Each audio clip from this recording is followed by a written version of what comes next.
For today's video, magluluto tayo ng kamansi or ugob sa Bicol. Ayan. So, ang gagawin natin dito, babalatan natin siya. Ayan, balatan natin mga kanibor siya. Nagpapugi pa. Charot. Ayan.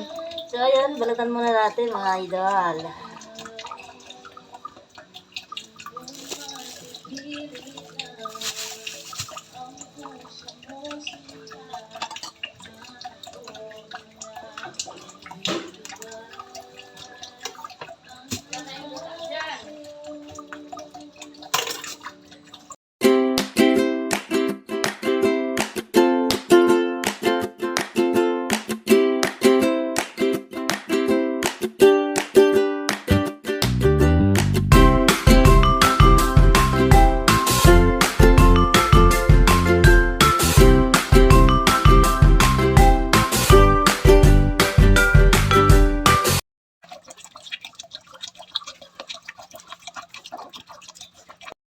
Ayan, ating gayatin, mga katiborsya, gagayatin natin ng ganyan. At saka, ayan na nga, maglagay tayo ng gata. Ayan, may gata na sangkap na sibuyas, bawang at sili.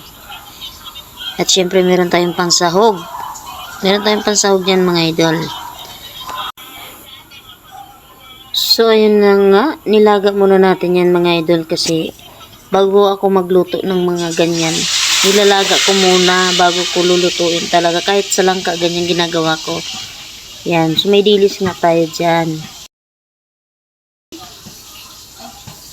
So, meron tayo ditong pinakuluan na nga na gata. Lalagay na natin yung dilis. So, pakuluin muna natin yan at saka natin ilagay yung nilagang kamansi para mas mabilis maluto. Way po namin yan para mas mabilis siyang maluto. Ayan, nilagay ko na po yung kamansi.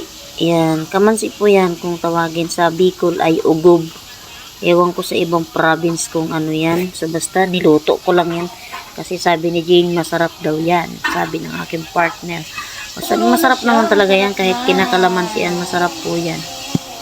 So, ayan na, kumukulo-kulo na ang ating nilulutong kamansi. Ayan, so, lagyan na natin yung pangalawang gata. Pangalawang gata po yan, mga idol.